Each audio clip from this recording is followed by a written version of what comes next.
शिक्षा शब्द संस्कृत भाषा के शिक धातु से बना है, जिसका अर्थ सीखना, ज्ञान ग्रहण करना या सिखाना होता है।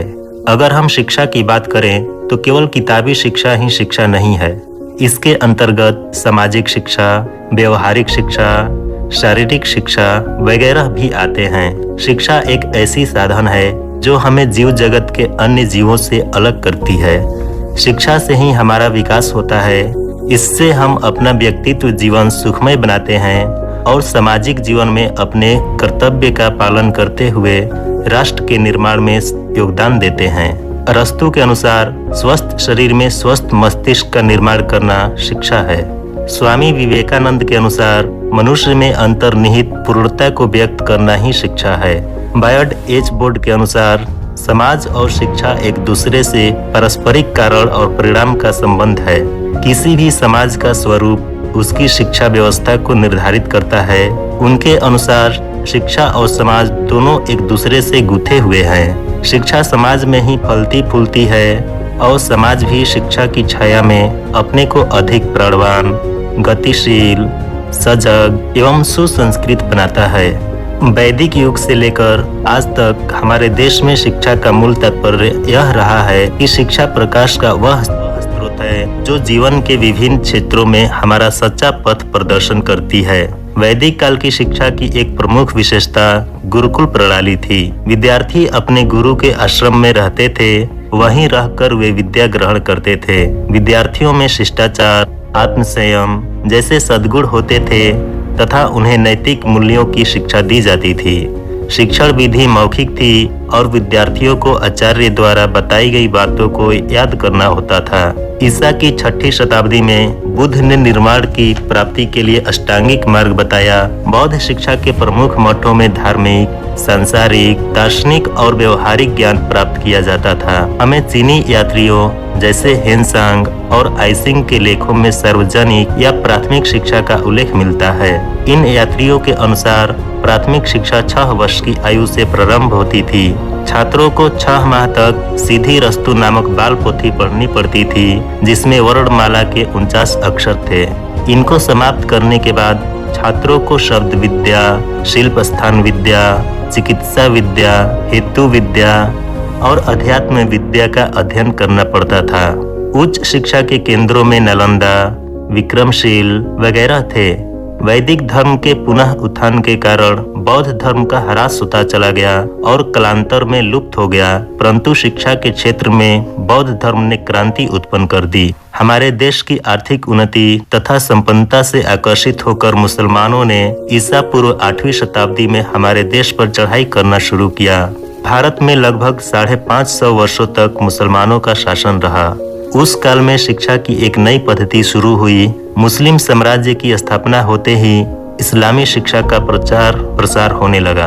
फारसी जानने वाले ही सरकारी कार्य के योग्य समझे जाने लगे। बादशाहों और अन्य शासकों की व्यक्तिगत रुचि के अनुसार इस्लामी आधार पर शिक्षा दी जाने लगी। इस्लाम के संरक्षण और प्रचार के लिए मस्जिदें बनती गईं। साथ ही मकतबों, मदरसों और पुस्तकालयों की स्थापना होने लगी।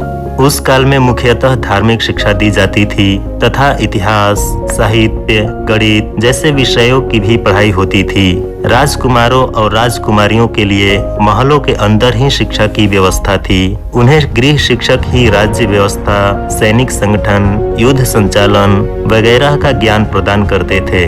हमारे देश में आधुनिक शिक्षा की नींव यूरोपीय ईसाई धर्म प्रचारक और व्यापारियों द्वारा डाली गई। उन्होंने अनेक विद्यालयों की स्थापना की। शुरुआत में मद्रास उनका कार्य क्षेत्र रहा। धीरे धीरे उनके कार्य क्षेत्र का विस्तार बंगाल में भी होने लगा। उन विद्यालयों में ईसाई धर्म के शिक्षा के साथ साथ अन्य विषय भी पढ़ाए जाते थे। ब्रिटिश काल में शिक्षा में मिशनरियों का प्रवेश हुआ। उस काल में शिक्षा का उद्देश्य अंग्रेजों के राज्य के शासन संबंधी कार्य करना था। भारतीय समाज की एकता को नष्ट करने तथा वर्णाश्रम कर्म के प्रति घृणा उत्पन्न करने के लिए मैकाले ने वर्तमान शिक्षा प्रणाली को बनाया। संस्कृत, फारसी तथा लोक भाषाओं के वर्चस्व को तोड़कर अंग्रेजी भाषा का वर्चस्व कायम करना इस शिक्षा नीति का लक्ष्य था।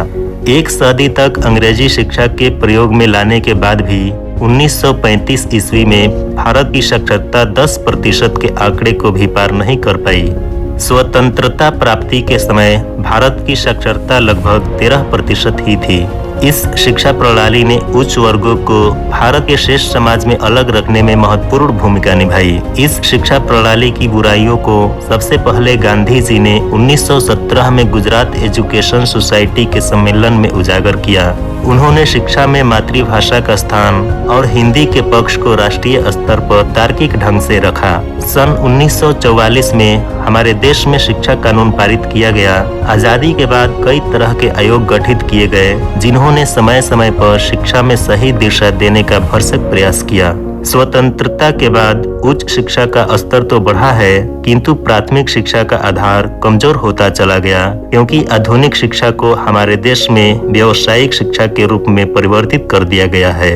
वर्तमान के शिक्षण संस्थाओं की सोच यह रहती है कि अन्य विद्यालयों के मुकाबले बच्चों को कठिन से कठिन शब्दों की शिक्षा दी जाए, जिससे विद्यालय का नाम हो सके।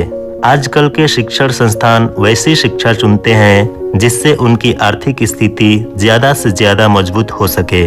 अधिक आर्थिक लाभ उठाने के लिए वे भिन्न भिन्न प्रकाशकों की महंगी पुस्तकें चलाते हैं। अधिकांश शिक्षण संस्थाओं में जांच पर जांच तथा परीक्षा पर परीक्षा होती रहती है, जिसका मुख्य उद्देश्य होता है बच्चों से विद्यालय शुल्क निकालना, न कि उनकी शिक्षा की गुणवत्ता की जांच कर गुणवत्ता बढ़ाना।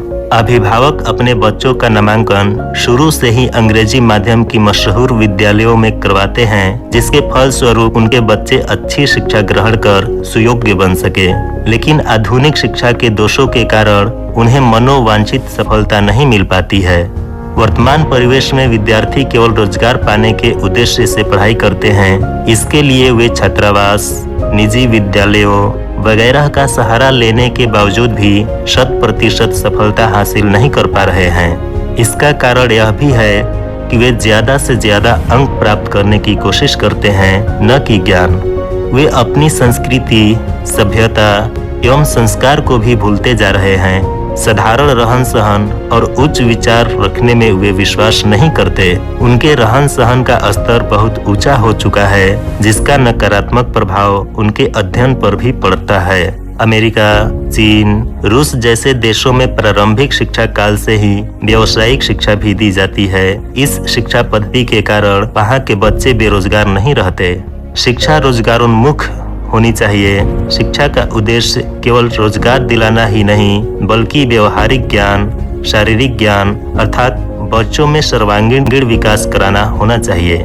कई देशों में शिक्षा प्रायोगिक पक्ष में रहकर दी जाती है, जिससे बच्चों में सर्वांगीण विकास होता है। शिक्षा का व्यावसायिक होना तथा इस तरह के अनेक दोष हैं, जिसे दूर कर बच्चों को सुयोग्य शिक्षा देकर सर्वांगीण विकास किया जा सकता है।